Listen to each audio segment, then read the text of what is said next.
Hip revision surgeries, redo, replacement और रीसर्जरीज इन hip क्या होता है, इसके बारे में आज डिस्कस करेंगे।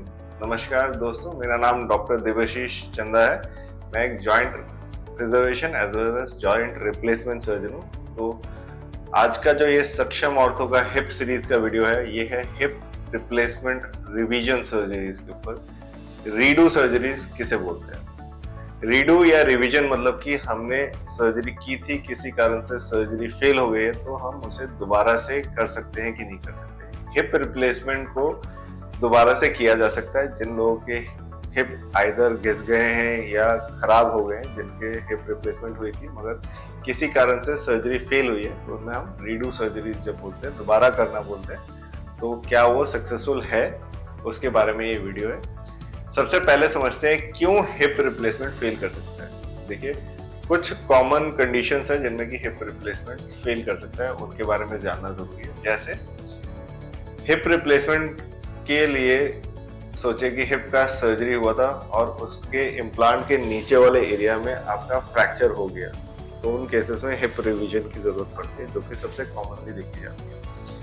कुछ केसेस में जैसे 30-35 साल हो गए, हिप के एरियाज जो घिस गए हैं, जो हमने आर्टिफिशियल हिप डाला था, किसी कारण से वो जल्दी घिस गए और वो वेयर एंड टेयर के कारण हमें पेनफुल या अनस्टेबल हो गया है अभी, तो उन केसेस में हमें चेंज करने की जरूरत पड़ती है। हिप जॉइंट इन्फेक्शन मतलब कि आर्टिफिशियल इम्प्लांट में किसी कारण से, जैसे क्रॉनिक यूटीआई पेशेंट को रहता है, चेस्ट इन्फेक्शन रहता है, इम्यूनिटी लो हो गई है, उन केसेस में infection to the joint possible है, पेरी आर्टिकुलर इन्फेक्शन, जिसके कारण रीडू सर्जरीज की जरूरत पड़ती है।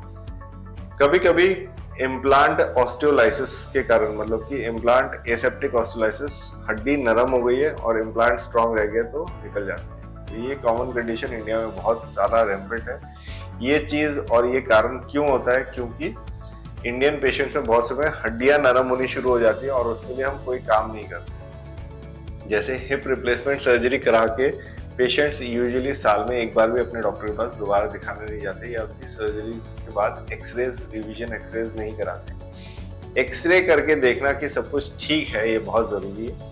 हड्डियां नरम होनी स्टार्टिंग हो रही है तो आप मेडिकल ट्रीटमेंट या फिजिकल एक्सरसाइजेस से या कुछ ट्रीटमेंट से आप उसको ठीक कर सकते हैं। ऑस्टियोपोरोसिस का ट्रीटमेंट टाइमली शुरू करना बहुत जरूरी है। बहुत समय इसका टाइमली ट्रीटमेंट स्टार्ट करना है। उन कारण से भी इम्प्लांट लूजनिंग बहुत कॉमनली देखी जाती है। सो इसलिए जरूरी है कि टाइमली डॉक्टर के पास आप जाए। जिन्होंने भी सर्जरी कराई है उनको ये होता है कि साल में एक बार कम से कम डॉक्टर को दिखाए और अपना एक्सरे जरूर रिपीट करा दे। डॉक्टर कहता है कि सब कुछ ठीक है, उतना ही सुनने के लिए जाना है और कुछ नहीं, सिर्फ एक्सरेज को रिपीट करना और बोन डेंसिटी को चेक करना बहुत जरूरी है।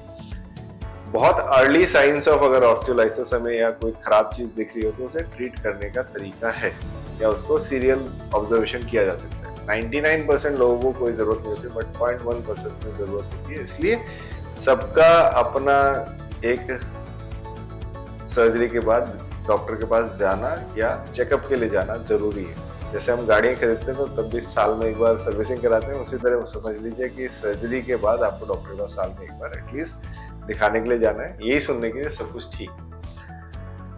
नाउ, क्या ये redo surgeries, revision surgeries successful है? हाँ, ये सर्जरीज जब भी हम दोबारा से करते हैं ये भी इक्वली सक्सेसफुल है, क्योंकि उतना ही अच्छा क्वालिटी का इम्प्लांट हमारे पास अवेलेबल है। लोगों की 4-5 रिवीजन सर्जरीज भी हो रही है, क्योंकि पहले के टाइम पे अच्छे से सर्जरीज नहीं हुई या ठीक हुई नहीं सर्जरी, उनकी भी सर्जरीज को रीडू किया जा सकता है और इक्वली सेफ है और वो लॉन्गर लास्टिंग भी है। इसलिए घबराए ना, अपने सर्जरीज के बारे में पूछे। रीडू में इम्प्लांट डिफरेंट लगता है और वो कम्प्लीटली स्टेबल होता है। हमारे यहाँ पे इंडिया में आजकल जितने पेशेंट्स आ रहे हैं रीडू सर्जरीज के, बाहर से आ रहे हैं, क्योंकि एक तो सर्जरीज बहुत कॉस्ट इफेक्टिव होती है और अच्छा इम्प्लांट और अच्छी सर्जरीज इंडिया में होती है, तो बाहर के पेशेंट्स ज़्यादातर आते हैं जो लोग अपना रीडू सर्जरी कराने के लिए आते हैं। अफ्रीकन कंट्रीज से हो सकता है, CISF कंट्रीज से होता है, इवन अच्छे बड़े डेवलप्ड नेशन से भी लोग आते हैं, क्योंकि यहाँ पे सर्जरीज में क्वालिटी अच्छी मिलती है। तो इसलिए समझिए, रिप्लेसमेंट सर्जरी, रीडू सर्जरी या रिविजन्स में कोई खतरा नहीं है और उसमें भी इक्वल टाइम में पेशेंट चलना फिरना स्टार्ट कर देता है और सारी एक्टिविटीज करना शुरू करता है। बट रीडू सर्जरीज को अगर हम लटका के रखें, जैसे मेरा इम्प्लांट लूज है किसी कारण से और वो हिल रहा है, वो डिसलोकेटेबल है, हम अगर उसको रख देते हैं लंबे दौरान तो उसमें बोन डिफेक्ट्स मेजर बन जाते हैं। तो अर्ली रीडू कर लेना, टाइमली रीडू कर लेना है बहुत जरूरी।